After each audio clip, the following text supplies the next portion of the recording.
With his confiscated rifle brought into the room, Bob proves his innocence using a demonstration with Nick. While handling the weapon in front of a nervous panel, he explains his rifle will not trigger appropriately because he swaps out the firing pins with non-operational ones whenever he leaves home, rendering it useless.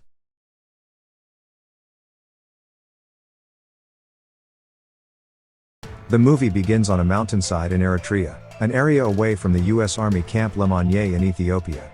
Force Recon Sniper Gunnery Sergeant Bob Lee Swagger and his spotter, Corporal Donnie Fenn, perch themselves at a camouflaging spot during what they assume to be a peacekeeping mission. After eliminating an enemy vehicle and some enemy targets, they prepare to leave the scene when an army of hostiles appears, tailing Sector Bravo. They open fire at the American soldiers, though Bob's sharp sniper skills eliminate many enemies as possible. Unfortunately, heavy artillery starts flooding the area with explosive fire, forcing them to leave their position and request immediate extraction. Their hopes of rescue fail as the commanding CIA leader orders the support team to cut off all communication lines and abandon them. Donnie is killed when a militia helicopter shoots down on the two soldiers. Frustrated by the lack of action from his government, Bob fires a few shots to take down the enemy helicopter and disappears. 3 years pass, as Bob retires in a log cabin with his dog, Sam, isolated somewhere in the mountains of Wyoming. Elsewhere, at a private military organization in Langley, Virginia, retired U.S. Army Colonel Isaac Johnson and his associates, Payne and Dobler, review Bob's file, paying close attention to his skills.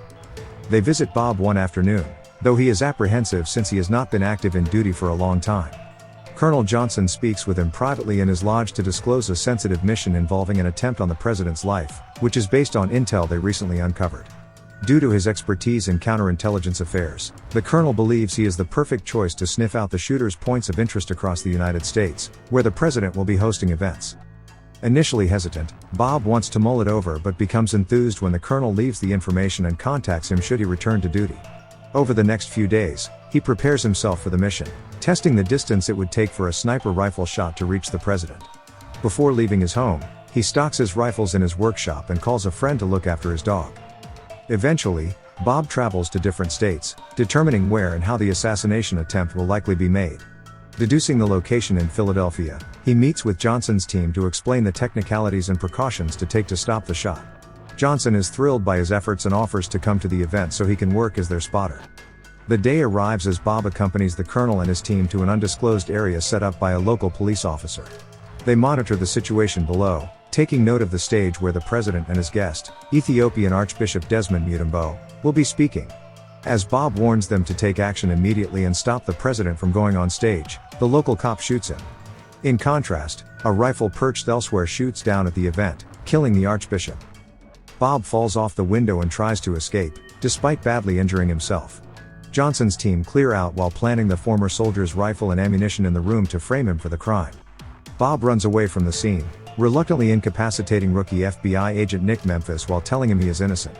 He then steals his vehicle and drives off as police mobiles and FBI units scatter and search for him. The quick-thinking soldier enters an automated car wash to hide while he gets on the back seat to grab first aid essentials and patch his wounds. Afterward, he returns to the streets, and another long car chase ensues until he gets pinned near the river. Visibly surrounded by law enforcement, Bob puts the car in reverse and forcibly drowns it in the river. At the same time, he escapes, hitching a ride on the side of a barge. He makes it to the other side of the river and hotwires a rugged van to drive past the police.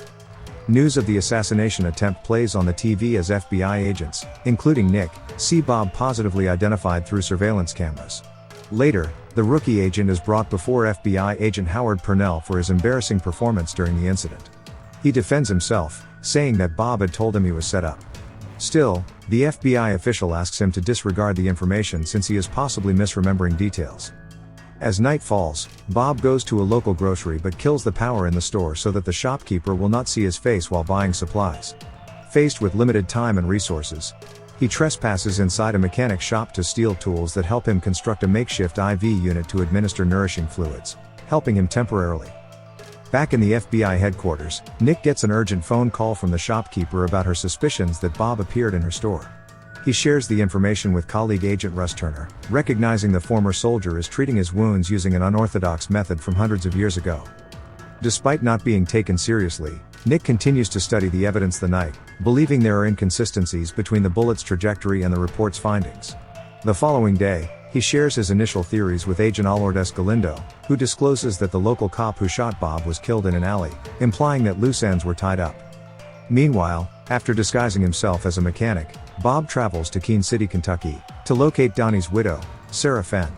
The surprised young lady is initially hesitant to let him inside, having seen the assassination news. Still, Bob insists he would not come all this way to lie to her, knowing he and Donnie were best friends. As he parks his truck in the garage, she attempts to call the police but hangs up midway, rethinking her decision when Bob walks in. She tells him about receiving his letter about Donnie's untimely death, including the flowers he sent once a year to comfort her. She starts to believe in his story, though she informs Bob that the president is safe while the Archbishop took the bullet.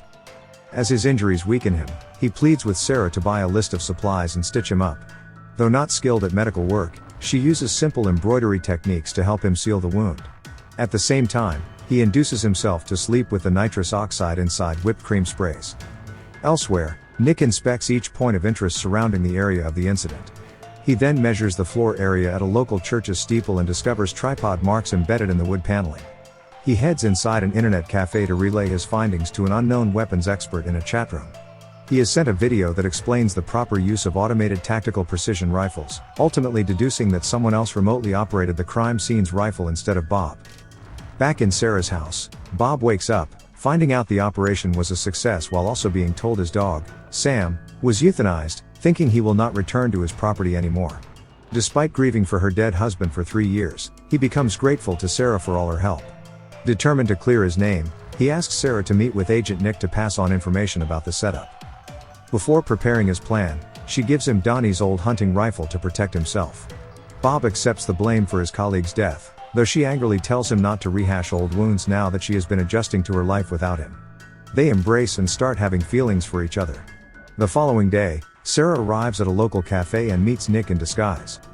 As the soldier surveils the area, she gives the agent Bob's vehicle information and plate number so that he will attract attention from Johnson's private security organization once he runs them through the FBI's system. As Nick leaves, 2 police officers approach Bob and request an ID. As he refuses, he punches one of the officers and forces him to get bitten by the attacked dog before knocking out the other to steal the police radio. Later, after Nick attempts to run the plates in the database, he asks Lourdes to help since his clearance level is restricted from accessing the information. Though reluctant, she reveals that the Oscar is the only one capable of getting a Delta clearance and that the tapes of the event were heavily edited by an unknown agency. Meanwhile, Johnson and his team become fully aware of the rookie agent's interference with their affairs, as the colonel promises to take care of it. Later, Nick is kidnapped at a bridge and brought to an undisclosed marina to be beaten senselessly for information about Bob. Since he is unwilling to cooperate, he is placed on a metal contraption that will forcibly make him shoot himself in the head. Shots are fired from all over the place, killing all the agents. Bob slowly walks toward Nick and frees him, though the agent is displeased for acting as bait to fish out the thugs. He asks Bob to prove his innocence legally. Still, the soldier is aware that there are corrupt powers at play who can spread their operation in a couple of years while evading the law entirely. Feeling that he has jeopardized his position in the FBI, Nick agrees to help Bob in his plot for revenge.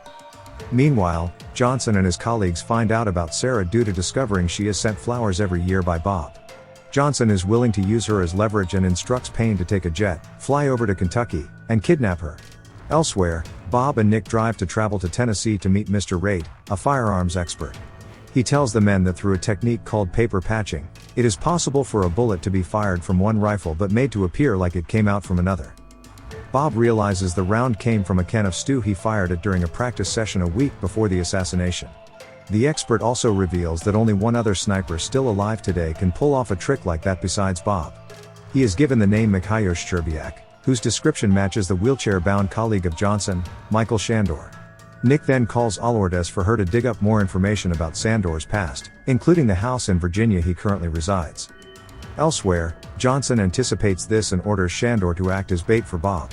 He then drives to Washington to meet Senator Charles Meacham, who orders him to arrange the kill team from the Ethiopia job to kill Bob.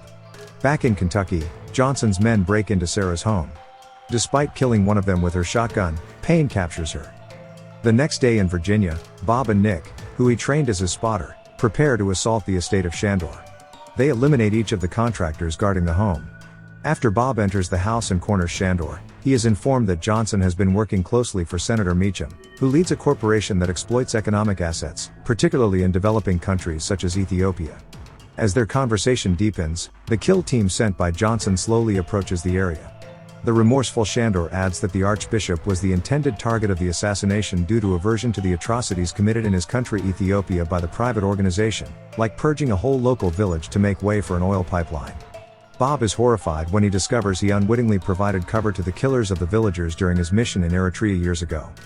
After revealing Sarah had been abducted, Shandor shoots himself in the head. Bob starts fighting back at the soldiers as Nick activates their trap pipe bombs and the napalm. After sniping the other remaining soldiers, Bob escapes the estate and rendezvous with Nick. Unfortunately, a helicopter arrives, shooting them down, as memories of Eritrea flood Bob's mind. The duo then fled the scene while being chased. Nick runs toward the field, attempting to get the helicopter off course, while Bob shoots the gas tank to bring it down. After escaping to Montana, Bob arranges a meeting with Johnson and Senator Meacham in the snowy mountains of Montana while also letting Nick tip off the FBI. Bob offers the colonel a deal to take Sarah back in exchange for Sandor's taped confession about the massacre in Ethiopia. The next day, the corrupt officials arrive at the meeting spot first, along with a captive, Sarah. A hooded man, assumed to be Bob, appears in the distance and walks slowly to the area. Suddenly, a hidden sniper team shoots him, and he falls to the snow. Fortunately, this is a ruse concocted by Bob, as the man shot down is actually Nick wearing a metal covering under his jacket. After Bob shoots down all the snipers and kills Payne, he unbinds Sarah while Nick disarms the officials. Simultaneously, the FBI receives a letter from Nick detailing the encounter, so they immediately head out to fly over the location. Afterward, an angry Sarah takes one of the pistols and shoots Payne's corpse repeatedly before Bob stops to comfort her. He turns his attention to Senator Meacham, who offers him a job while reminding him that his corruption runs deep in the political system. Realizing that the tape recording will only get him killed, Bob decides to burn it. The senator and Johnson boast their temporary victory as the FBI arrives to arrest Bob. Much later, Bob is permitted to defend himself in a private meeting with Attorney General Russert, FBI personnel, and Colonel Johnson, who is reluctant to join in the discussion. With his confiscated rifle brought into the room, Bob proves his innocence using a demonstration with Nick. While handling the weapon in front of a nervous panel, he explains his rifle will not trigger appropriately because he swaps out the firing pins with non-operational ones whenever he leaves home, rendering it useless. Despite the evidence proving Bob's innocence, Colonel Johnson is adamant the blame will not extend to his reach. Nick then reveals photographs to the Attorney General, showing him the massacre in Ethiopia carried out by the Colonel's organization. Though an overwhelmingly vile act towards African minorities, Russert cannot charge Johnson or Meacham for crimes outside the American jurisdiction. As the Colonel leaves, he brushes off Bob, claiming another victory for himself. The Attorney General releases the former soldier and leaves him thinking that extrajudicial means may be required to quell corruption. Since Bob is unsatisfied with the verdict, he thinks about a way to take revenge. Sometime later, at the corrupt senator's mountain cabin, he, Dobler, and Johnson are in high spirits, celebrating their escape from the law and bragging about spinning the truth their way. While consuming drinks, he instructs Johnson to undergo another mission involving a local uprising in Ecuador, which the colonel believes is solvable. Suddenly, a guard falls from the balcony, and bullets start firing outside the perimeter, killing Johnson. Bob appears at the doorway, shooting the remaining escorts before killing a remorseful Dobler. Senator Meacham angrily reminds him about his authority, knowing it would be damaging for him to kill a United States senator in cold blood. Nevertheless, Bob shoots him point blank and leaves his gun near Johnson's hand, making it appear he is the culprit. Before leaving, he destroys the gas valve, igniting the house on fire until it explodes. The movie ends in the morning. Bob hikes a few miles down the road, where Sarah is waiting for him in a car. With the revenge plot a success, they drive away back to town, hoping to start a new life together as a couple. Thank you for watching. Subscribe for more videos like this to help the channel out. Have a nice day.